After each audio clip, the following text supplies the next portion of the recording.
Hello. So I made it before sunset, which is the goal for the day.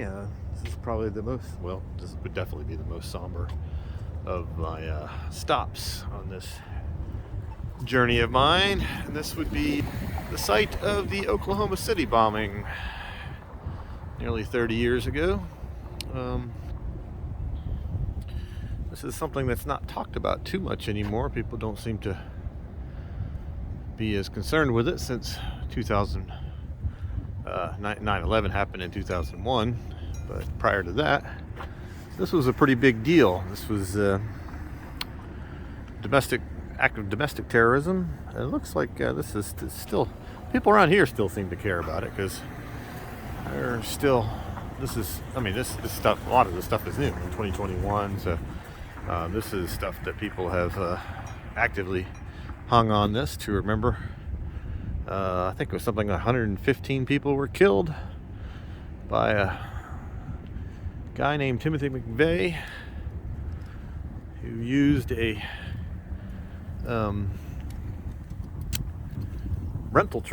box truck full of fertilizer to blow up what was the Alfred P. Murrah building here.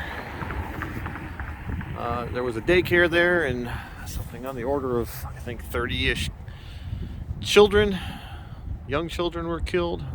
There may be something here on this fence. I'm going to take a picture of that too.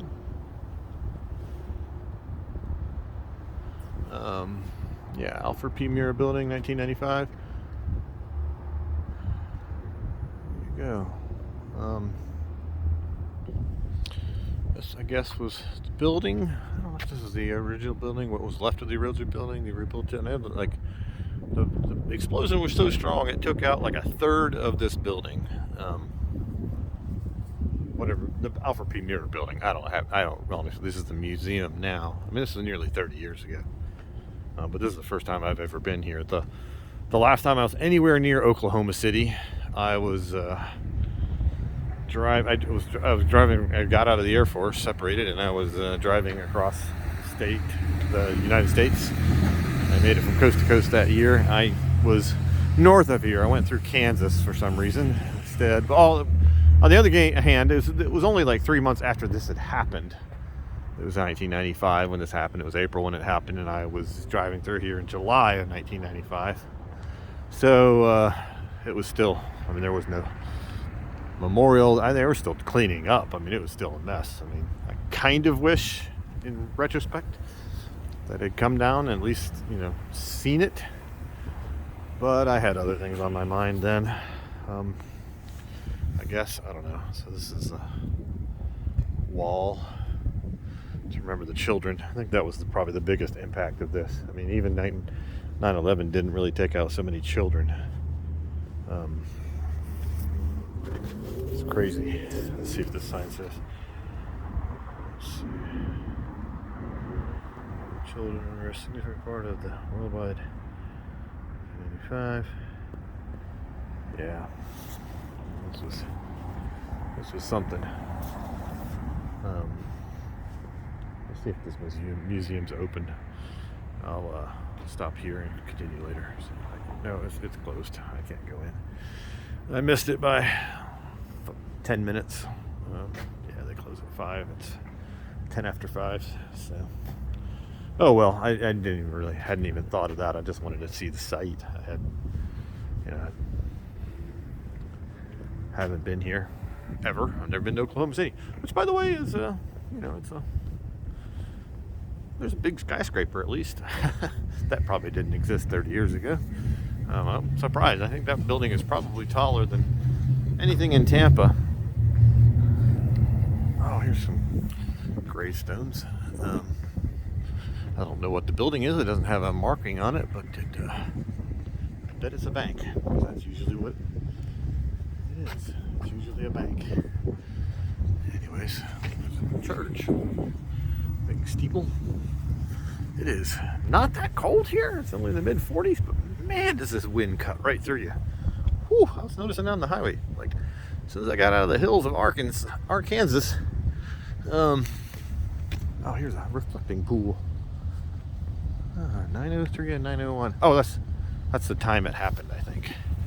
So it's 9:03, 9:01. I think that's probably the time of day when it happened. This is a beautiful reflecting pool. Zoom out here. Probably. Oh yeah, I can get to it from over here. Yeah, no, it's not very deep. I can walk across it. I'm slightly worried about falling into it, but I'm wearing my waterproof boots. I could step into it, but that would probably be disrespectful. I wonder if I can climb up this place. Man, my hands are really cold. No. This is so yeah, that's probably there's probably a marker here for every single person that died, because I think it was about 115, 130, somewhere around there. I should probably have looked that up before I came here, so I know the number exactly, but it's over 100 people. Yeah, these are markers for all those people. Yeah, Timothy McVeigh was a I don't know if you want to say unique in a way, in that he was a domestic terrorist. He was a Army veteran, I believe, and he was a radical right person. He was inspired by the events of Waco and another event called Ruby Ridge, which is both cases where the federal government, ATF, went after private citizens who were trying to defend themselves. And the scenarios, I mean, one, Waco was literally a religious cult. They were a bunch of nuts, and they had a lot of weapons. I mean, but was it an accident? Was it on purpose? They set fire, and the place ended up on fire, and that did kill children. There were children killed in that event by ATF agents.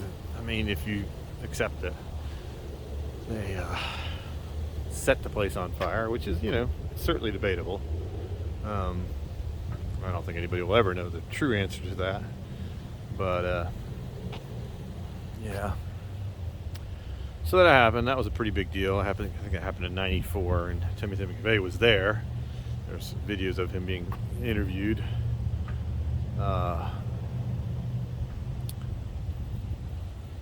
By news crews. He was outside. He wasn't he wasn't a member of the cult, but he was there checking things out, and that was where I think the seed was planted. And the Alpha Primera was a federal building, and that was his objective, was to lash out. And then Ruby Ridge was a different scenario. I don't actually, I've watched a documentary on it. I don't know that much about it, but it was also a scenario where these militia type people were kind of living on a hilltop somewhere, and I think it was like they were supposed to have some illegal guns or something. That's why the ATF went into Waco too, is that they were supposedly had guns that were illegal. And there was also they were called the Branch Davidians, I think, and the guy that was running it was definitely a nut. He was, and he was sleeping with underage women, as most all these cults they end up doing, it seems. And yeah, I mean, but I think the reason it was ATF was because of the illegal weapons. And, I think the religious freedom kind of gives some leeway for such craziness, but in this country. But and then the same thing with Ruby Ridge. Not too many people were killed in Ruby Ridge. It was just a couple of people, and I think there was agents that were killed in both these scenarios too. It's not like they weren't. I mean, the Branch Davidians were definitely shooting back at, and I think they crashed a helicopter. I don't know if that was an accident or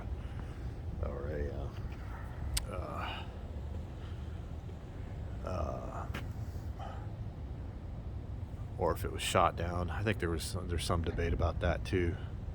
Oh, I bet this whole area here is what's divided now. So this is probably this area was where the building was. That's probably what this is. Yeah, that's probably a piece of the original Alpha Pigura building that's still standing. I mean, it wasn't completely wiped out, but it was a hell of a big explosion for a improvised bomb rental box truck and a bunch of manure. Kind of crazy. I mean, the ingenuity of terrorists, I suppose, could be something to be said here. He's got a list of all the people that were affected and survived. I mean, in this day and age of the interwebs, anyone's curious, they can look up all the details of this. But anyways, Timothy McVeigh was inspired, at least according to him, by I mean, he was probably a nutcase too, but obviously to do something like this, blow up a nursery. But he was inspired by those events of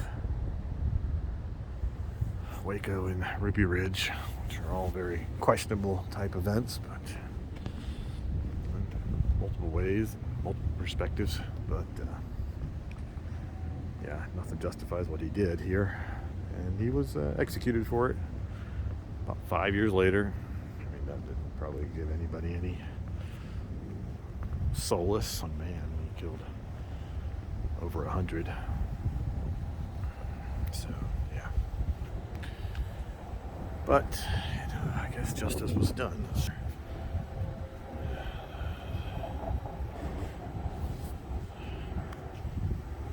See this display here. 901 gate, symbolizing innocence before the destruction that occurred in 902. Okay, that's what I figured it was. Yeah. 903 gate, symbolizing the moment healing began.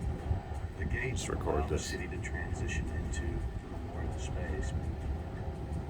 That place where you think and you become prepared to enter the memorial. Again, to help you understand, you're about to enter into a very solemn place. It shows the serenity and the tragedy of everything. If something like this could happen in Oklahoma City, it could really happen anywhere. So that's what the gates mean. It happened at 902. So this is that's what this reflecting pool is. In any case of what changed in this country from 901 to 903 that day. Inside the memorial museum. Wow, that's pretty cool, actually. Because it was transformative. I mean, again, like I said, as people forget about it after what happened with September 11th, because the scale of it was so much bigger. But yeah. Alright, I guess that's the video. I think there's more of Gates of Time. But yeah, this was transformative. This is a really big damn deal, honestly, in 1995. That only was somewhat forgotten about because of the events of 9/11. But this was different because this was domestic. This was an American, a veteran. That's where it really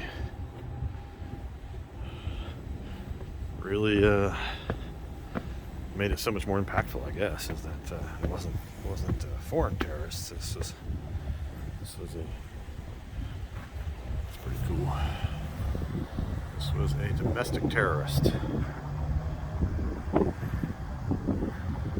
was an act of terrorism against the government, I guess.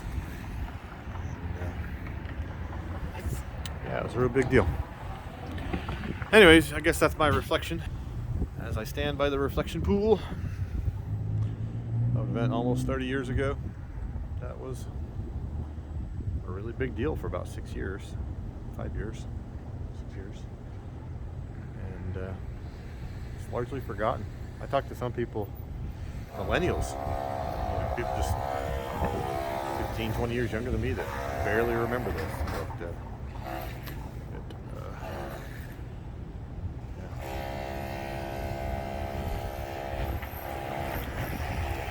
All right, so on to different and less sad things.